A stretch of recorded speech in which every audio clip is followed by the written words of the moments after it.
Pensez-vous que les Congolais sont plus intelligents en matière constitutionnelle ou en matière des institutions que les experts des Nations Unies? Pourquoi ils l'ont fait? Parce qu'il fallait qu'on sorte de cette situation ambiguë de dire que le Congo est indivisible, alors que la partie septentrionale n'a jamais signé l'acte fondateur de la République du Congo. Et moi, je m'attendais à ce que le conseiller de Sassou soit très intelligent pour dire, tiens, rentrons là-dedans. Mais au lieu de ça, je suis appelé celui qui est sécessionniste. Je n'ai jamais été dans un gouvernement. Quel est le plus sécessionniste entre celui qui nomme sa famille à tous les postes et que pour être embauché, par exemple, au port de Pointe-Noire, il faut parler lingala. Donc, Sassou est beaucoup plus unioniste que Boukadia. Et en plus, quand j'étais à la maison d'arrêt, j'ai été interrogé par la DST en me disant « Oh oui, mais vous voulez diviser le pays. » Je lui ai dit « D'accord, admettons. Donnez-moi l'exemple d'un homme politique ou d'un ressortissant du Sud marié avec une ressortissante du Nord, ou d'un ressortissant du Nord marié avec une ressortissante du Sud, qui a des enfants, qui a dit à Sassou, ne les tue pas, nous avons des enfants là-bas. Un seul exemple, il n'y en a pas. Alors quel est ce Congo? Un est indivisible, on tue une partie de la population et tout le monde reste calme. Et en plus, beaucoup de gens de la partie septentrionale disent « Boma est bien ». Je crois que quand on est dans un pays indivisible, dès qu'une partie, une fraction d'un pays est attaquée, tout le monde doit se lever. Mais ceux qui disent « Ah oui, on tue les gens du pôle ». Je prends le cas par exemple actuellement, lorsque j'entends des politiques dire « Ah oui, il faut arrêter la guerre au pôle ». Ils sont dans le gouvernement. Le gouvernement est aux mains de l'UPADES. Qu'est-ce qui empêche l'UPADES de faire arrêter la guerre? Même si nous savons que c'est Sassou qui est derrière la manœuvre. Si on n'est pas d'accord avec ça, on démissionne. Donc je n'ai pas changé, monsieur. Je n'ai pas changé. Aujourd'hui, sur les réseaux sociaux, vous les avez eus. Le nombre de ministères alloués, le nombre de commandants, et ainsi de suite. Il n'y a jamais au Congo, une administration n'a été accaparée par une seule personne. Donc voilà, la date. Et aussi paradoxalement, puisque vous m'avez donné le 30 avril. Le 30 avril en 2014. C'est pas celle-là? C'est au moment, c'est pas exactement celle-là, c'est le 9. C'est le 9 avril 2014. Je ne savais pas. Pendant qu'on me condamnait à 30 ans de travaux forcés, j'ai envoyé à l'ONU que l'ONU dépêche une commission d'enquête pour savoir si nous pouvons aller vers une fédération comme les États-Unis d'Amérique, un État du Sud, un État du Nord, pour faire une république fédérale. Voilà ce qui me rappelle. Mais ce n'est pas pour ça que j'étais condamné. J'étais condamné parce que j'avais demandé en 2013 la mise en place d'un gouvernement d'union nationale. Ça veut dire que le pouvoir de M. Sassou n'est pas pour l'union nationale. Sinon, il ne m'aurait pas condamné. Ok, M. Boukadia, je compris. Mais il y a une deuxième question qui est la suivante. Que pensez-vous de la restauration de la démocratie au Congo et quelle est cette démocratie, vous pensez, pour le Congo? Pour l'instant, je ne pense pas que le problème puisse être posé en ces termes. Aujourd'hui, de quoi souffre le Congo? D'une discrimination des uns des autres. Le Congo aujourd'hui ne peut pas accéder à la démocratie tant que les populations n'ont pas le minimum nécessaire. Pensez-vous qu'aujourd'hui, avec moins de 5 millions d'habitants, avec les ressources.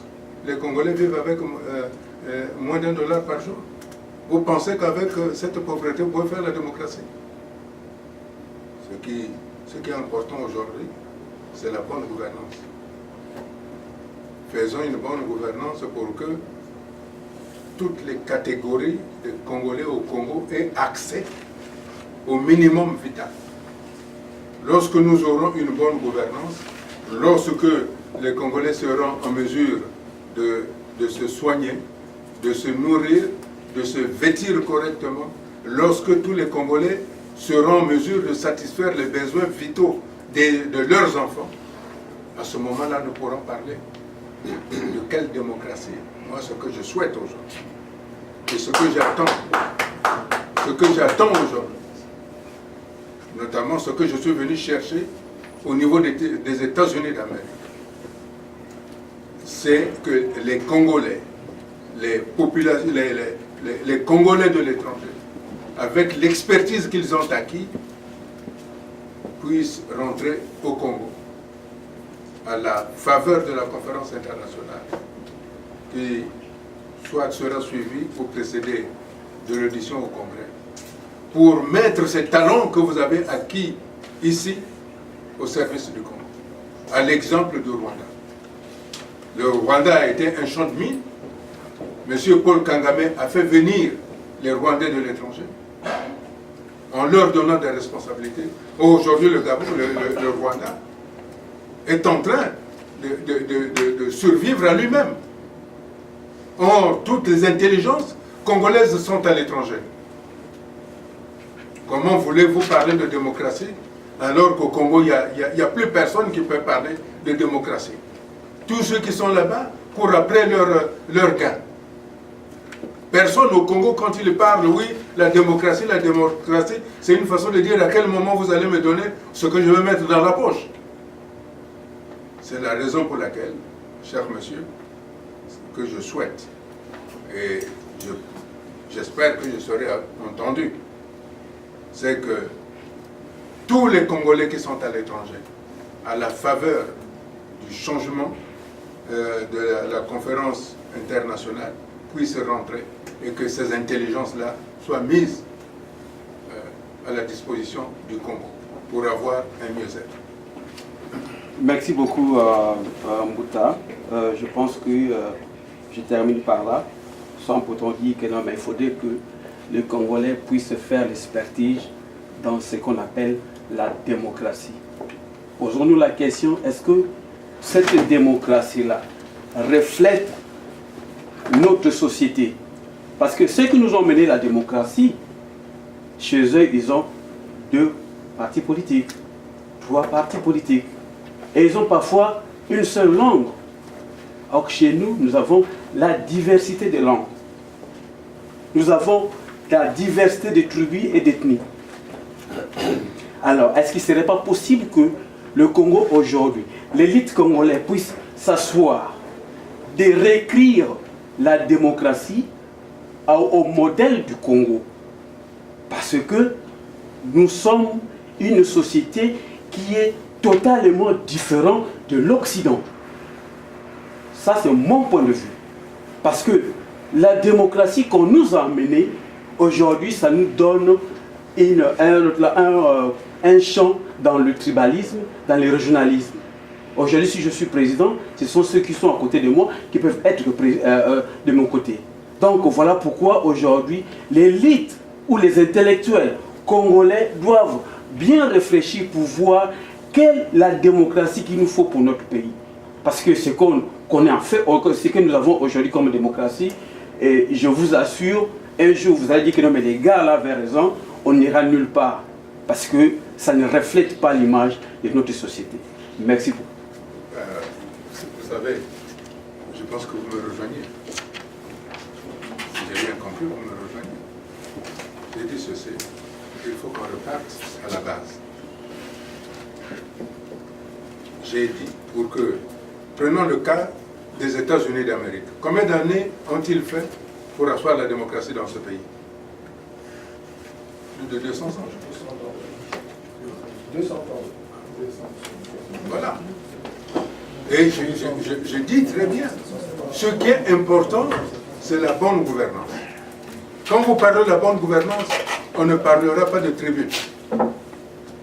Mais par contre, vous savez que c'est une richesse d'avoir plusieurs tribunes. Yes. C'est une grande richesse. C'est la manipulation de la tribu qui est dangereuse. J'ai dit, asseyons, mettons en place la bonne gouvernance. Et ça ne sera plus le pouvoir ni de Mouchi, ni de Bembe, ni de Tsangé, ni de Vili, ni de Laré, ainsi de suite. Parce que quand vous avez la bonne gouvernance, il y a des contrôles. S'il n'y a pas de bonne gouvernance, c'est le laisser aller de ce qui se passe aujourd'hui. Parce que là, il n'y a rien. Êtes-vous d'accord que quelqu'un qui est au sommet, qui conçoit des règles, qui impose des règles, ces mêmes règles ne soient pas suivies?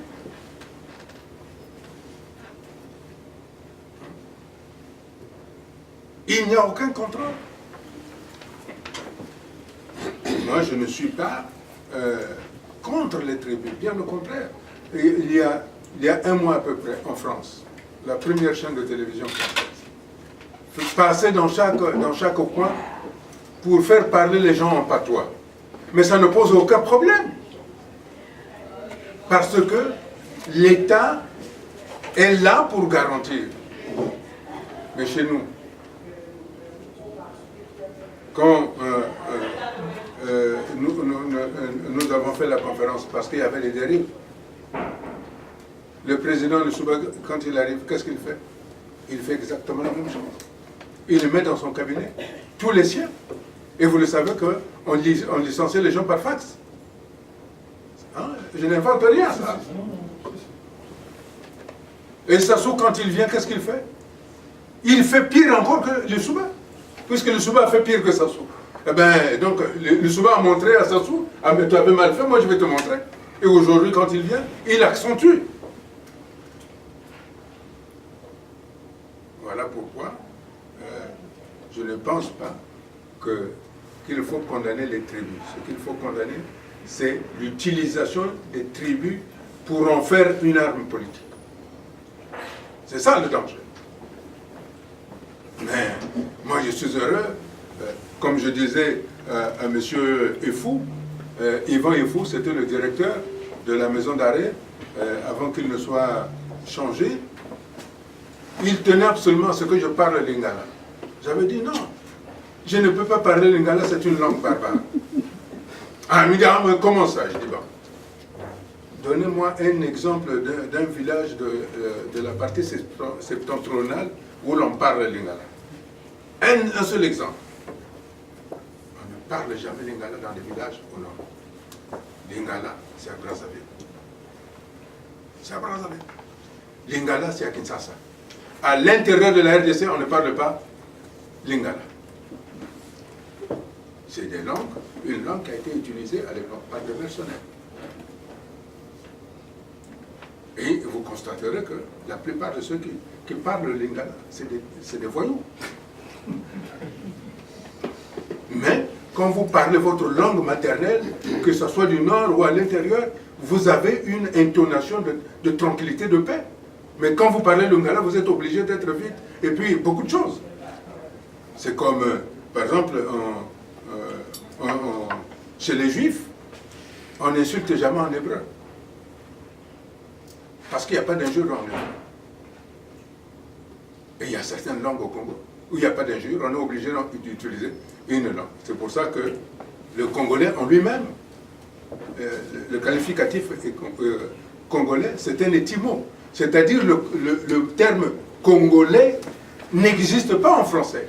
C'est une déviation qui a été utilisée par les Français en particulier, ne sachant pas comment appeler ces habitants-là, on a juxtaposé avec le fleuve Congo, congolais. C'est ce qui fait la difficulté que nous n'avons pas de culture nationale. Déjà parce que nous-mêmes, on n'arrive pas à nous identifier en tant que qui sommes-nous. C'est ce qui fait la prédominance des uns et des autres. Donc il nous faut déjà, comme vous le disiez, avoir une culture, mettre en place une culture nationale à partir des critères que nous devons mettre ensemble. Par exemple, pour commencer, si on dit le Lari aime manger le manioc avec le poisson salé ou le piment, on déclare ça comme étant une atteinte, une injure. Vous le dites, vous êtes puni. Les bébés aiment bien les pieds de cochon. C'est une injure. Vous allez voir que petit à petit, on va se respecter. Et à ce moment-là, nous allons acquérir une culture commune. Parce que mine de rien, ces petits riens-là, ça nous enfonce dans le repli identitaire. Vous vous souvenez de, par exemple, je prends le cas de la Bouenza. Quand le président Pascal Lissouba a pris le pouvoir, qu'est-ce qu'on n'a pas